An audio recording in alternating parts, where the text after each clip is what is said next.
if you're following along with this, you know that every week we have a sales goal. This quarter, our sales goal is $538,462, Monday through Friday, to keep us on track to do $35 million by the end of this year. This week, we fell short of that goal a little bit.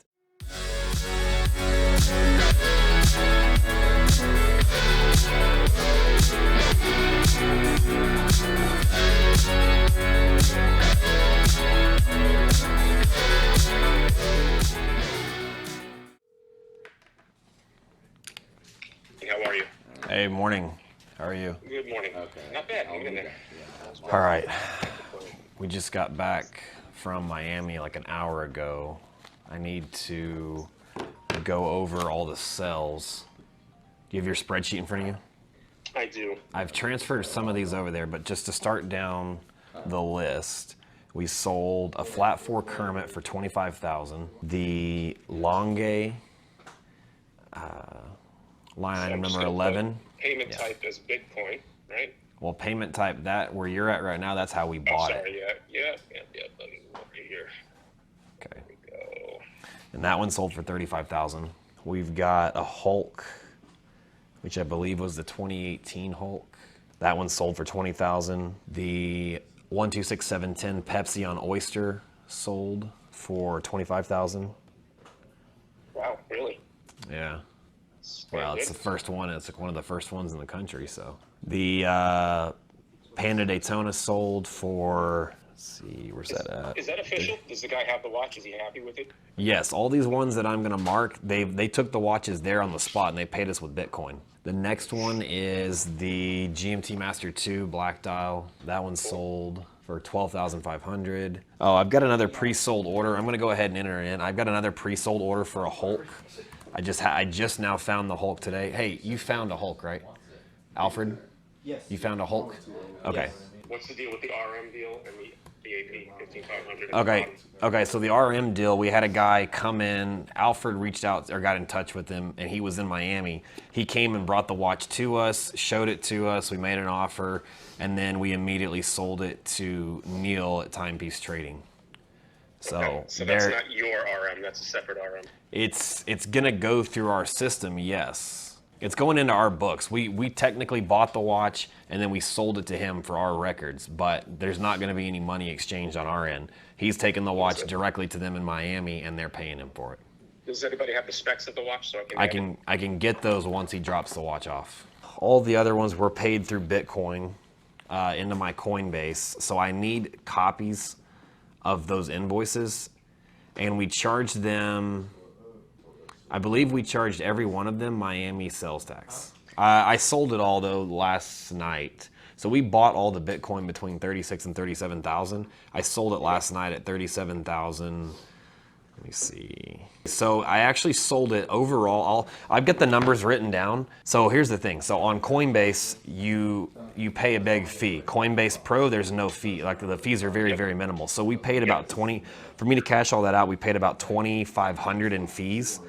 But I sold all of the Bitcoin collectively at a price that would have been $2,580 in profit on top of the watches. So we basically broke even. So we broke even. It's like plus $80 after the sell and sales tax to all of these different locations. But I've got, what I'm gonna do is I'm gonna text you a picture of all this info that I've got written down. I've got names, phones, addresses. So I need you to invoice all these people. And lastly, on taxes, Minerva's working on our 2020 return already. Okay, and whatever that guy comes back and says, I mean, politely tell him, I don't know, politely tell him to F off, because it's been 6 months. We've been trying to get our taxes done, and you have to chase him down. He doesn't respond to my text. He doesn't respond to your text, doesn't respond to my phone calls, your phone calls. We're not paying this guy anything. So. Yeah, no, I'm in agreement. He hasn't come to me yet for anything, so, okay. You know, I think it was clear. Did I tell you what his response was? I said, do I need to find someone else to get this done because it's been 6 months? And he was like, yeah, that'd be a good idea. Yeah, I saw it. You sent me a picture of the text. It's ridiculous. This is what I'm telling you. This is what I've been dealing with for 6 months. Okay, how fast can... Do you have all the stuff that we sent him, I right? have everything. I found everything. I have everything. I Okay. consolidated it all and sent it to Minerva. I speak with her a little bit later today to just get an idea of what the time frame is going to be, but I'm going to be very, explicit with her that I just need her to be very clear along the way, how progress is going and how much longer it's going to take, what she needs from us further. And I told her we'll probably have to have a couple of phone calls together. Yeah, if we need to get on a call today, if I need to be, can I be on that call when y'all do it? Because we need to get this done. I don't want to wait until the end of the year. I'll do it 3-way. I'll get you. Okay. I'll make sure you're available. Yeah, no problem. Okay, thank you. The last thing is the transaction. So yes, I think 100K left our account. Yes, I wired him 100,000 yesterday. I'm wiring him 63,500 today, and that'll complete. Now that AP that we bought, we sold to Neil at Timepiece Trading. We've got a Baguette Daytona coming as well. I'm going to send him a label today after I wire him. Okay, cool. And you have one pending wire in your email from me from yesterday that needs to go out to a very patient individual who okay. for a week. Okay. So if you can get that done, please. I appreciate it. Okay. All right. I'll get in touch with Minerva and I'll let you know when she's available. We'll speak with her. All right, thanks. All right, bye. All right, guys, it is the end of week 22 and part 2 of this. As you notice, we did a 2-part series. We had so much content in just that weekend alone that it was impossible to put all of it in one video. So we split it up, and so far you guys seem to really appreciate having a video on Tuesday. And after this video post, we'll know if you appreciate having it on Friday, but I think you will.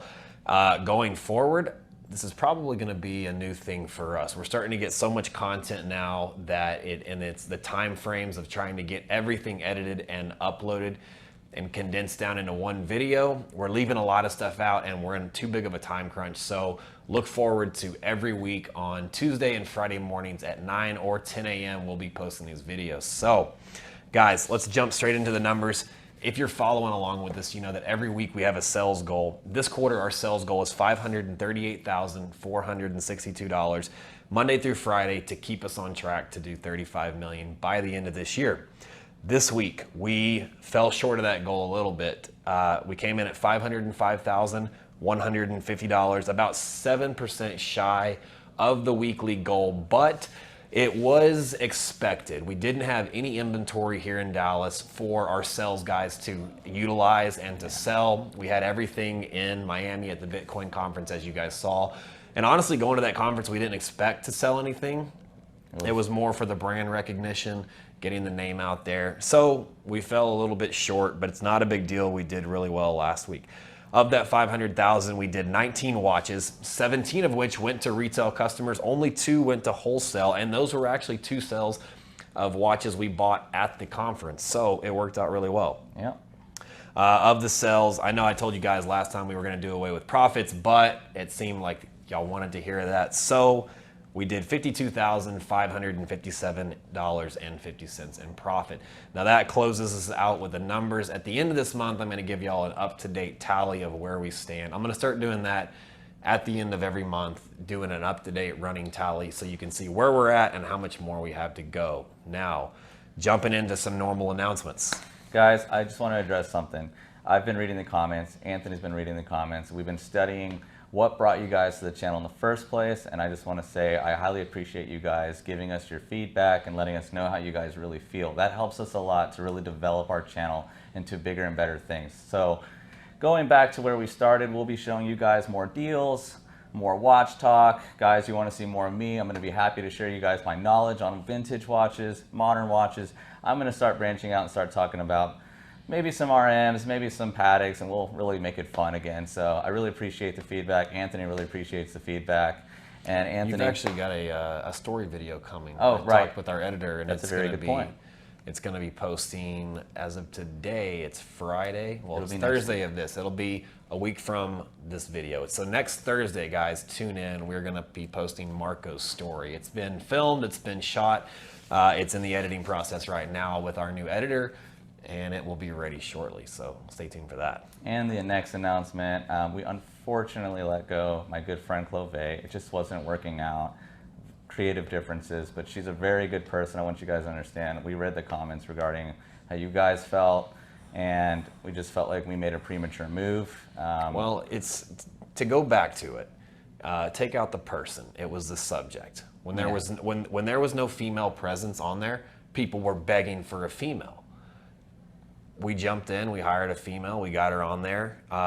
Where we made a mistake, we didn't choose someone that was already, I think we made a mistake by throwing someone on camera too soon. We did not choose a female that was already ingrained in the watch business or had extensive prior watch knowledge. Right. From the comments, that we got before, it just sounded like we needed to add a female to the mix. We tried it out, guys. That's how we've built this business. I want y'all to remember, we've built this business by trial and error.